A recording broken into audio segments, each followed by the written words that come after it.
కాదన్న అంటే 2 వారాల్లో కెప్టెన్ అయిపోయావు, విన్ అవ్వబోతున్నా అనే కాన్ఫిడెన్స్ రావడం వల్ల ఇట్లా హార్డ్‌గా బిహేవ్ చేసావా? లేదు అస్సలు లేదన్న. నేను అదే చెప్తున్నా కదనే, ఇప్పుడు ఫస్ట్ వీక్ కూడా నేను అందరిలో ఉన్న డౌట్ ఇదే. అన్న ఫస్ట్ ఇది కాన్ఫిడెన్స్, ఓవర్ లేదు కాన్ఫిడెన్స్. చెప్తాను. ఆ! ఫస్ట్ వీక్ కూడా నేను ఇట్లనే ఉన్నా అన్న. ఫస్ట్ అవును. వీక్ నా బిహేవియర్ అదే, ఓకే. సెకండ్ వీక్ అదే, థర్డ్ వీక్ మీరు చూస్తే సాక్స్ టాస్క్ ఆడినామన్నా, మీకు గుర్తుంటే సెకండ్ వీక్ గుర్తుందా? లో. ఇప్పుడు నేను అంత అంత గలీజ్గా ఆడాలనుకుంటే సాక్స్ టాస్క్ లో నిఖిల్ నేనే ఫైనలిస్టులు ఇద్దరం ఆడినప్పుడు, నిఖిల్ గాని సాక్స్ మీద పెట్టపోయినా వాని కాలు పెద్దది, వాడు నాకంటే హైట్ కాబట్టి వాడేదో మ్యాజిక్ చేసి నన్ను పట్టుకోపోయాడు, వాడే దొరికిండు అడ్డంగా. నేను సాక్స్ మీద పెట్టబోయి వాని కాలు మీద పెట్టినా, వాని కాలు బెనికింది. సో బెనికినప్పుడు నేను ఇమ్మీడియట్లీ వాడిని కూర్చోబెట్టి సాక్స్ తీసి వాని కాళ్ళు రాసి, మామ ఓకే లైట్ తీసుకో, గేమ్ ఓకే, సో డ్రా చేసుకుందాము, ఏం కాదు మామ, నువ్వు ఆడతా అంటే ఆడు, కానీ నువ్వు ఆడితే గుర్తుపెట్టుకో మామ, ఇంకా 90 రోజులు ఉన్నదిరా, ఇప్పుడే బాడీలు ఖరాబ్ చేసుకోకు మామ, కాలు మలతపడదంటే ఇబ్బంది అవుతుంది నేను చెప్పి. నేను ఎందుకు చెప్తాను మరి, నాకే డబ్బులు వస్తాయి కదా గెలివాలంటే. కానీ నా స్వతహాగా నా మెంటాలిటీ అదేంటంటే నాకు గొడవలు వైలెన్స్ నచ్చవు. సో నిఖిల్ నేను ఆపిన, మరి దాని గురించి కూడా ఎవరు మాట్లాడలే ఎప్పుడు. సో నా మెంటాలిటీ అది. నేను చీఫ్ అయినా ఇంకేం చేసిన అంటే, యష్మి చీఫ్ అయిన దాంట్లో యష్మితోటే నేను 2 వీక్స్ ఉన్నా, ఎవ్రీ టాస్క్ నేనే ముందుకు పోయి ఆడినా మీరు చూస్తే. సో నేను చీఫ్ గా కూడా నేనే ముందుకు పోయినా అనుకో, ఈడు మామూలుగా వాడే పోతాడు, చీఫ్ గా కూడా వాడే పోతాడు, మాకు ఎప్పుడు ఛాన్స్ వస్తుంది అని డెఫినెట్ గా ఒక క్వశ్చన్ నాకు వస్తుంది. సో నేనేమనుకున్నా, నేను అవసరం ఉన్నప్పుడు మాత్రమే దిగుతా, అంటే నేను గట్టిగా ఎవ్వడు లేదు అందరికి ఛాన్సులు ఇచ్చినాకనే నేను వస్తారా, యాజ్ అ చీఫ్ గా నేను ఇప్పుడు రాజు కైండ్ ఆఫ్. సో నేను మిమ్మల్ని ముందుంచి నడిపించాలనుకుంటున్నా, నేను ఇప్పుడు అది ఛాలెంజింగ్ గా తీసుకుంటున్నా అని నేను ఇనిషియేటివ్ తీసుకొని, అందుకే వాంటెళ్ళి నేను ఆడకుండా వీళ్ళని పంపించిన. మీరు చూస్తే ఇప్పుడు బ్యాలెన్సింగ్ టాస్క్ ఉంది, డెఫినెట్ గా నాకు మెంటల్ అండ్ బాడీ బ్యాలెన్స్ ఉందనే విషయం నాకు క్లారిటీగా తెలుసు. సో అది నాకు తెలుసు కాబట్టి ఆ టాస్క్ నేనే పోయినా, లేకపోతే నేను పోకపోయేటోని.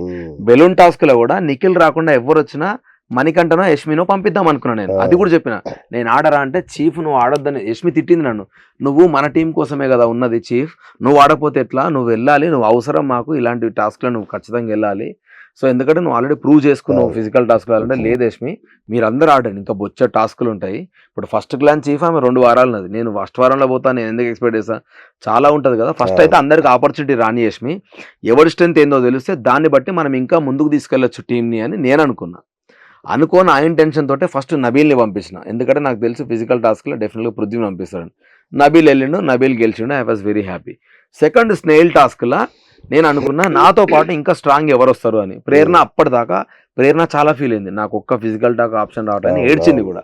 సో నేను ఏమనుకున్నా, ప్రేరణని తీసుకెళ్దాం ఖచ్చితంగా, ప్రేరణతో ఒక్క గేమ్ అని నడిపిద్దామని అనుకొని, నేను మీరు చూస్తా కూడా వీడియోలో క్లియర్గా తెలుస్తుంది, నేను అది ఇప్పేసి మైక్ పడేసి ఎవరు వస్తున్నారు నాతో పాటు అని లేసే లోపే ఆదిత్య అన్న ఐఎమ్ గోయింగ్ అని అన్నాడు. ఐఎమ్ గోయింగ్ అని ఆదిత్య అన్న అన్నప్పుడు నేను నువ్వు ఉండు అని ఆపలేను, ఎందుకంటే ఆయన నా క్లాన్కి వచ్చిందే, నాకు ఆ క్లాన్లో ఆపర్చునిటీస్ వస్తలేవు, అందుకనే నేను నీ క్లాన్కి వస్తున్నాను. నువ్వు అన్నప్పుడు కూడా నేను నీకు ఇవ్వకపోతే నాకు ఇంకేం వాల్యూ ఉన్నట్టు, అందుకని నేను క్విట్ అయిపోయి నేను ఒక్క మాట మాడకుండా అన్న నువ్వే వెళ్ళి అని చెప్పిన ఒకటే మాట, అన్న నువ్వు ప్యానిక్ అవుతావు, ప్యానిక్ కాకుండా చాలు గేమ్ ఆడొచ్చు మనం అని చెప్తే కూడా ఆయన ప్యానిక్ అయ్యిండు. దాని తర్వాత ఫీల్ కూడా అయ్యిండు, సారీ అబ్బాయి ఈశ్వర్ ఏంటంటే పోనీ అన్న లైట్ తీసుకో ఏం కాదు, ఇదే చెప్తున్నాను, అందుకనే కాన్ఫిడెన్స్ ఉండాలి కానీ ఓవర్గా ఎగ్జైట్ కాకూడదు అన్న అని చెప్పిన. అది ఓడిపోయిన తర్వాత third task is very mandatory. Nikhil వాళ్ళు ఏం చేశారంటే, నేను ఆడమమ్మ ఇప్పుడు ఎవరెవరైతే ఆడారు, నేను ఆల్రెడీ వాడు స్నేల్ టాస్క్లో ఆడండి కాబట్టి నెక్స్ట్ ఎవరెవరైతే ఉన్నారో నేను వాళ్ళని పంపిస్తా అని చెప్పేసి అన్నారు. నేను వాళ్ళని పంపిస్తాను వాళ్ళు అన్నప్పుడు నేనేమన్నా అంటే, అమ్మాయిలను పంపిస్తా అన్నప్పుడు మన టీంతో ఉండి యష్మి అమ్మాయిలు ఎవరన్నా వచ్చారనుకో ఎందుకంటే అప్పటికి యష్మి ఆడలే, మణికంఠ ఆడలే, మిగతా 3 ఆడారు. నేను ఆల్రెడీ 2 వారాలు ఆడుతూనే ఉన్నా కదా, నేను నడిపిద్దాం గెలిపిద్దాం, వాళ్ళు గెలిస్తే నేను గెలిచినట్టే కదా నేను అనుకున్నా. సో నేనేమనుకున్నా, వాళ్ళకి వెళ్ళి క్లియర్గా చెప్పిన, వాళ్ళ ఏ అమ్మాయిని పంపించిన వాడు యష్మి కానీ మణికంఠ కానీ వాళ్ళ స్ట్రెంగ్త్ని చూసి పంపిస్తాను, నేను వెళ్ళను, నేను వెనకాల ఉంటాను వాళ్ళకి చెప్పిన. ఒక్కవేళ నిఖిల్ వచ్చిండు అనుకో నేనే పోతా కన్ఫామ్గా, ఎందుకంటే ఇప్పుడు నబీల్కి ఆల్రెడీ ఇంజూర్ అయింది, నబీల్కి ఆ టాస్క్ లో హర్ట్ అయ్యిండు. అండ్ ఆ తర్వాత ఏమైంది, మన ఈ అన్న ప్రేరణ ఆడిరు కదా స్నేహిల్ది, దీంతోటే కదా షోల్డర్ మొత్తం రాసుకుపోయినాయి వాళ్ళకి. సో వాళ్ళకి పాపం ఆల్రెడీ స్ట్రెంత్ తక్కువ ఉన్నది, సో నేనే వెళ్ళాలి ఇంకా అని అనుకున్నా. అందుకని నేనేమన్నా అంటే చూసిపోదాం, ఒకవేళ మనం పక్కా గెలవాలి అనుకుంటే నేను పోతా, బట్ విల్ సీ ఎవరన్నా. వాళ్ళు తెలివిగా మేము ఫస్ట్ చెప్తే మా బట్టి వాళ్ళు డిసైడ్ అవుదామని వాళ్ళు చూస్తూ ఉన్నారు. సో నాకు అర్థమైంది ఖచ్చితంగా నిఖిల్ గాడే వెళ్తాం అనుకుంటున్నాను. సో అందుకని నేను మీరే చెప్పండి అంటే నేనే వస్తున్నా అన్నాడు. ఇప్పుడు నేనే వస్తున్నాను, బరాబర్ నేనే వస్తున్నాను, నేను కూడా వెళ్ళాను. సో నేను రిక్వైర్మెంట్ ఉన్న ప్రతిసారి వెళ్ళినా నేను, కానీ ముందు వాళ్ళని నడిపిద్దాం అనుకున్నా. కానీ అది ఎట్లా ప్రొజెక్ట్ చేశారంటే వీడు చీఫ్ అయినాక రిలాక్స్ అయ్యిండు అని వాళ్ళు ప్రొజెక్ట్ రిలాక్స్ అయ్యిండు, గర్వం పెరిగిపోయింది. ఎగ్జాక్ట్లీ. కానీ ఇప్పుడు నేను చీఫ్ అయినాక నాకు గర్వం పెరిగితే అన్న, నేను చీఫ్ గా నన్ను తీసేసిన తర్వాత కూడా నా టీం మెంబర్స్ అందరూ వచ్చి ఎందుకన్నా నన్ను హక్ చేసుకొని ప్రైజ్ చేస్తారు. సో అది పాపం జనాలకు తెలియదు. నేను వాళ్ళని కూడా బ్లేమ్ చేయలేను, ఎందుకంటే వాళ్ళు ఏం చూపిస్తే మీరు అదే చూసి వాళ్ళు చేసిన ఎడిటింగ్ బట్టే కదా మీరు అట్లే అనుకుంటారు. సో మీ తప్పు కూడా లేదు బై, కానీ జరిగింది ఇది.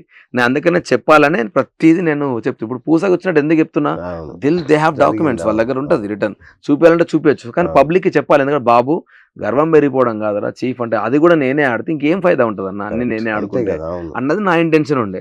But I was very happy, ఎందుకంటే పబ్లిక్ ఏమనుకున్నారు పక్కన పెడితే, నాతో పాటున్న నా క్లాన్ మాత్రం డెఫినెట్ గా ఫర్ ఎవర్ గా నువ్వు మా చీఫ్ లాగానే ఉండిపోతావు, 4 days అయినా we were very happy with you అని వాళ్ళు హక్ చేసుకున్నారు. అంటే అదంటే లీడర్షిప్ క్వాలిటీస్. ఇప్పుడు సెల్ఫ్ నామినేషన్ కూడా ఎగ్జాక్ట్లీ లీడర్షిప్ క్వాలిటీ కిందనే చూడాలి, కానీ అది రాంగ్ ప్రొజెక్ట్ అవుతా వచ్చింది. ఎందుకంటే సెల్ఫ్ నామినేషన్ కూడా దానికి ఒక రీజన్ ఉందన్న. బేసిక్ గా నాకు ఎమోషన్స్ చాలా ఎక్కువ.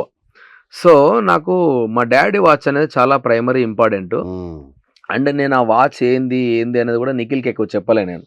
బట్ స్టిల్ వాడికి వాళ్ళ నాన్న వాచ్, సో వాడికి వాళ్ళ నాన్న లేడు. సో ఈ వాచ్ వానికి చాలా అవసరం అని వాడే రియలైజ్ అయ్యి, వాడికి కూడా వాళ్ళ నాన్న షర్ట్ వచ్చింది. వాడు ఇమ్మీడియట్లీ నువ్వే తీసేసుకోరా వాచ్, నాకు అవసరం అంటే, అరే అట్లా మాట్లాడకొద్దు కూర్చొని మాట్లాడదాం అంటే కూడా వాడు నా మాట వినలేదు. నేను ఫిక్స్ అయిపోయిన ఆల్రెడీ ఇది నీకే అని వెళ్ళిపోయాడు. అక్కడ చిన్నోడు వాడు చాలా. సో అంత చిన్నోడు వాడు నా గురించి నా పెయిన్ అర్థం చేసుకొని వాడు నాకు అది ఇచ్చినప్పుడు, వీనికి కూడా నేను ఏదో ఒకటి చెయ్యాలి అని నాకు మనసులో గట్టిగా ఉండే. కానీ వచ్చినప్పుడు చూద్దాం, ఏదైనా ఆప్షన్ వచ్చినప్పుడు చూద్దామని అనుకున్నప్పుడు, నువ్వు చూడ 2 వారాలు చీఫ్లు నామినేట్ కాకుండా నేను ఎలక్ట్ అయిన వారమే చీఫ్ ఎందుకు నామినేట్ అవుతాడన్న వెరైటీగా సడన్ గా ఇంకోటి నేను విన్నాను, ఈసారి వీళ్ళకు ఎలిమినేషన్ లో ఉండరు వీళ్ళు, మీరు పక్కకి వెళ్ళి అన్నారు, గుర్తుందా? అన్న తర్వాత సడన్ గా వచ్చింది వాళ్ళే నామినేట్ చేసుకోవాలంటే ఏందన్నట్టు అసలు సడన్ గా. ఇప్పుడు చీఫ్ అన్న ఒక పొజిషన్ వాళ్ళు ఏం ప్రొజెక్ట్ చేస్తారు ఫస్ట్ నుంచి, చీఫ్ అంటే చాలా గొప్ప పొజిషన్, తోపు తురుమన్న తర్వాత నామినేషన్ ప్రాసెస్ దేనికి చేస్తున్నారు, వీడు హౌస్ కి అర్హత లేదు అని. సో ఇప్పుడు చీఫ్ నామినేట్ అయితే చీఫ్ కే హౌస్ లో ఉండడానికి అర్హత లేదు అన్నట్టే కదా ఇండైరెక్ట్ గా. అది ఎక్కడ రూల్ నాకు అర్థం కాదు, ఎట్లా లాజిక్ కూడా నాకు అర్థం కాదు.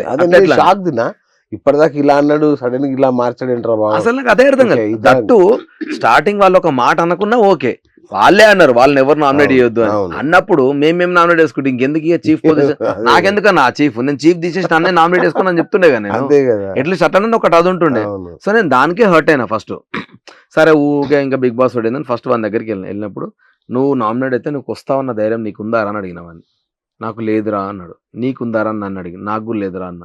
సో నేనేమనుకున్నా, అంతకు ముందే వాడు నాకు వాచ్ ఇచ్చింది కదా, ఇది కరెక్ట్ టైము చేసుకుందాం, ఏం కాదు, నేను సెల్ఫ్ నామినేట్ అవుతున్నా కాబట్టి ఏం కాదు అని, నేను గేమ్లు కూడా ఆడుతున్నా కదా, ఏం కాదు చూసుకుందాము, ఇదే పర్ఫెక్ట్ సిచ్యువేషన్, వాడిని సేవ్ చేద్దాము, అట్లా నాకన్నా ఒక సాటిస్ఫాక్షన్ ఉంటుంది అని నేను వెళ్ళి, ఇట్లా వాడు నాకు వాచ్ గిఫ్ట్ ఇచ్చిండు, సో అది ఇది అని చెప్పింది అనుకో, చాలా చెండాలంగా ఉంటుంది. అక్కడికి వెళ్ళి సింపతి డ్రామా ప్లే చేసినట్టు ఉంటుంది. కాబట్టి నేను వెళ్ళి ఐఎమ్ వెరీ కాన్ఫిడెంట్, నేను బయటకు వస్తాను నాకు, ఎందుకంటే నేను అట్లా మాట్లాడితేనే వాడు ఏం మాట్లాడు, అందుకని నేను రుబాబ్సే మాట్లాడి వచ్చిన తర్వాత వాడు వారం మొత్తం నా మీద జోకులు వేసాడు, సెల్ఫ్ నామినేటెడ్ చీఫ్ జోక్ వేసి. కానీ అది మా ఫ్రెండ్షిప్, జోకులు వేసుకున్నాం.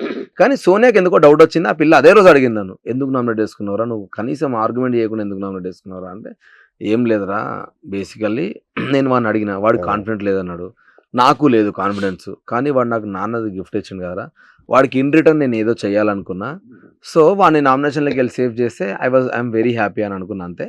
కానీ ఈ మాట ఇందుకోసం నేను చేసినాను, దయచేసి నిఖిల్కి మాత్రం చెప్పకరా అన్న.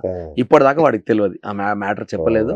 అది లక్కీలీ వెరీ హ్యాపీ, ఇది బయట కూడా రాలేదు షోలో కూడా, అదొక్కదాన్ని నేను హ్యాపీ ఫీల్ అయినా, అది రానందుకు. మిగతా చాలా రాలేదు, దానికి ఘోరంగా ఫీల్ అయినా. కానీ ఎందుకంటే ఇది వచ్చి ఉంటే మళ్ళీ ఇటు సింపతి ఇదంతా అనేటోళ్ళు. కానీ ఇప్పుడు నాకు బాధ అనిపించింది ఎక్కడ అంటే, వాళ్ళు బయట ప్రొజెక్ట్ చేసిన విధానానికి, అరే బాబు అందుకు కాదురా, రుబాబ్సే కాదు, ఏదో పొగరు కాదు, నా ఇంటెన్షన్ ఇది. కానీ నేను చెప్పాలనుకున్న తరీకా అది, ఎందుకంటే అక్కడ సిచ్యువేషన్ అది కాదు కాబట్టి నామినేట్ చేసుకున్నా.